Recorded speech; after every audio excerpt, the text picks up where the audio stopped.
Few parts of the school's workforce have seen more change than support staff.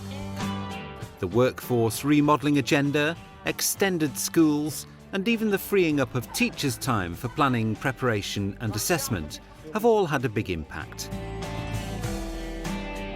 It's meant a radical rethink of roles.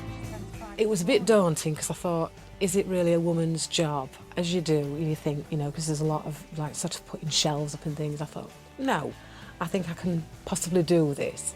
In some areas like catering, new thinking has caused a minor revolution. Instead of saying you're providing children with food, we were providing customers with high quality food, and that was the big mindset change. And old roles like a traditional caretaker have changed almost out of recognition. Some challenges are quite daunting, but I think if you meet them head on and get stuck into them, I think you can do it. This programme takes a look at how you in the wider workforce are dealing with change.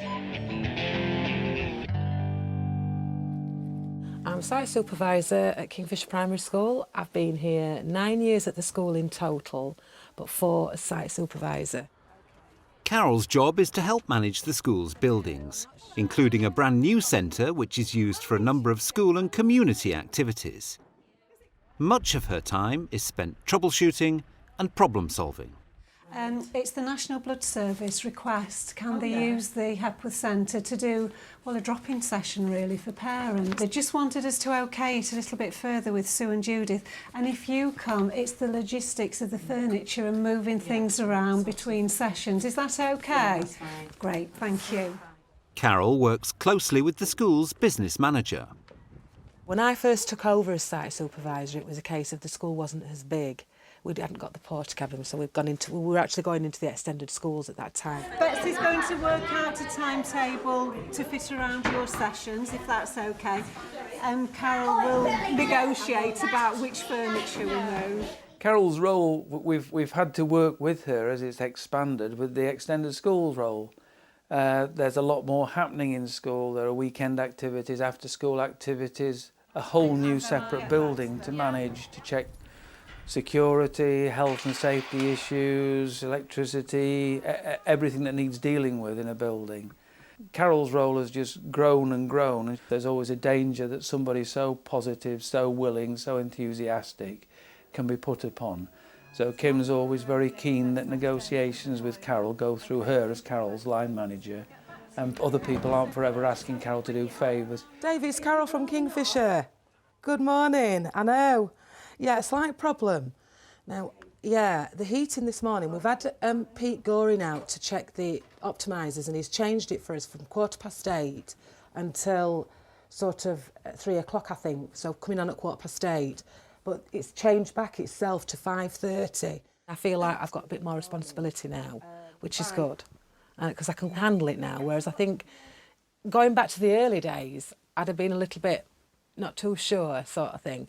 So I don't have to sort of run to Kim for everything, but Kim's aware that once they've been and I deal with that, then I'll fill Kim in and I will go and tell her, everything that's going off, so she's updated even if she's not there. Right, so basically, showing on here, it said yesterday, last start 1:30, but it's supposed to have been changed to 8:15, get up to temperature for, there look, last start 4:50, next stop 13:30.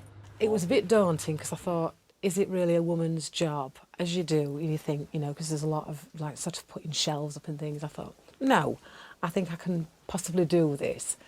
So I tried it and it was fine. It's sort of like, it'll come on at 5 in the morning and sometimes it's setting an alarm off. This was the problem we were getting. Yeah. It was like kicking in. The blinds were blowing in school, the alarm was going off. I was out every sort of night because of the heating. And I've learned quite a lot. I think I've got more confidence than what I had. I think actually meeting people on site and being able to liaise with people now gave me a big confidence boost. It was like something I needed. So yeah, and it's taught me quite a lot. Things that I didn't know, I can put shelves up now, I can drill, I can do all these things. I don't really need a man, sort of thing.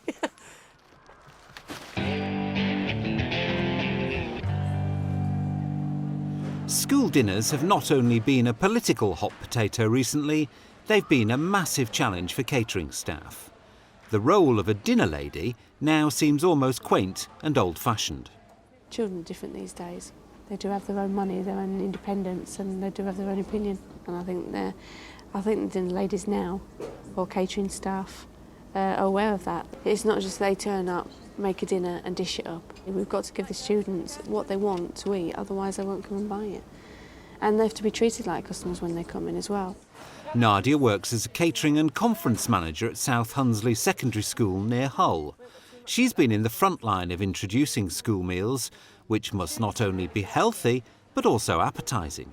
When Nadia came in, she had to actually radically change the approach to school meals because instead of saying you're providing children with food, we were providing customers, and that's children and external customers, with high quality food. And that was the big mindset change.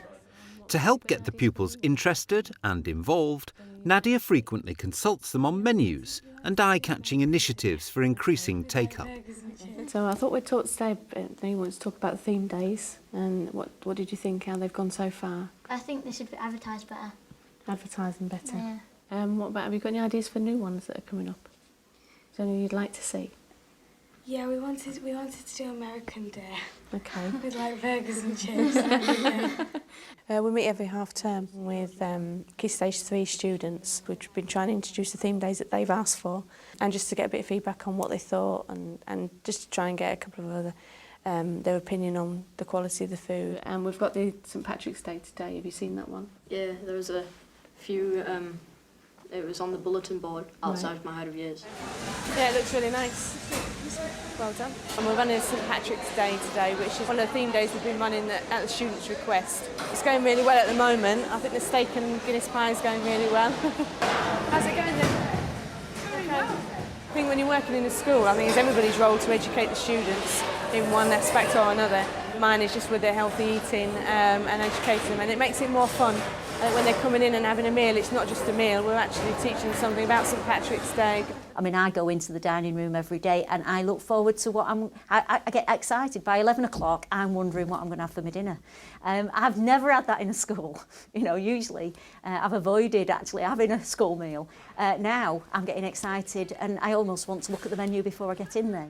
When I first came for the job, it was quite daunting. I'd never done anything to do with education before. I think without the support of the school and the senior leadership and the head, I think it's very difficult for catering staff and other support staff to work in a school. And you have to be an integral part of the school, otherwise it doesn't work, I don't think. I don't think it would work. Nadia has regular meetings with the leadership team.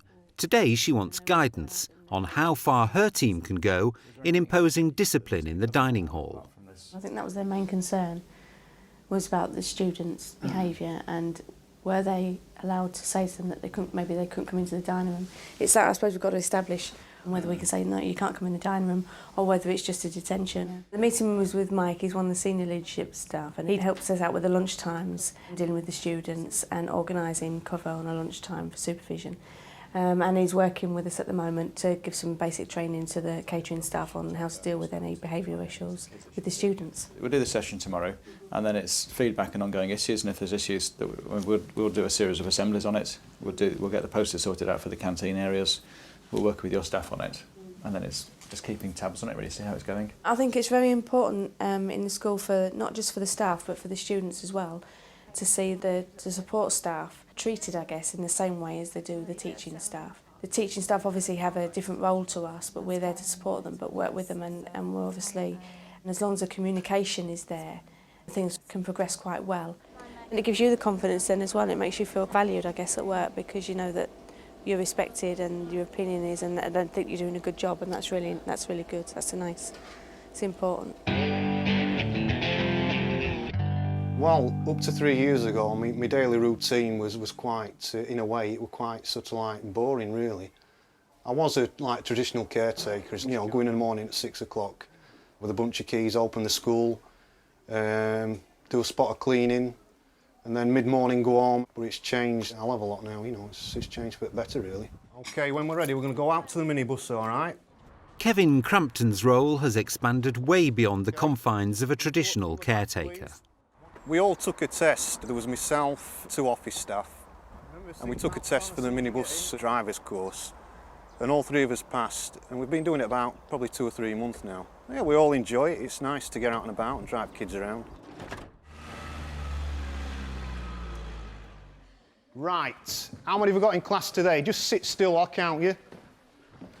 2, 4, 6, 8, 10, 12, 14, 16, 18. A personal passion for football has now become part of Kevin's job. He coaches pupils when teachers are undertaking planning, preparation and assessment duties. Well, when I came here 3 years ago, I had a leaflet sent to me asking if I were interested in football coaching. And being with the football all my life, I found it fantastic. You know, opportunity were great, too good to turn down.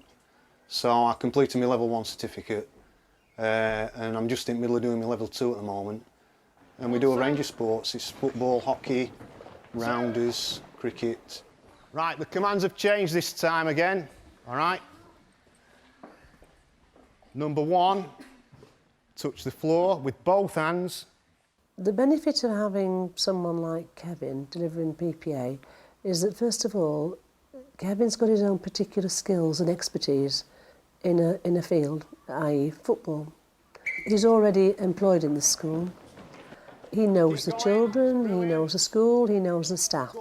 So we already have within our midst a person who is well suited and able to do a good job. Well, around about this time of day, you just open this pedestrian gate just to let parents in to pick the kids up.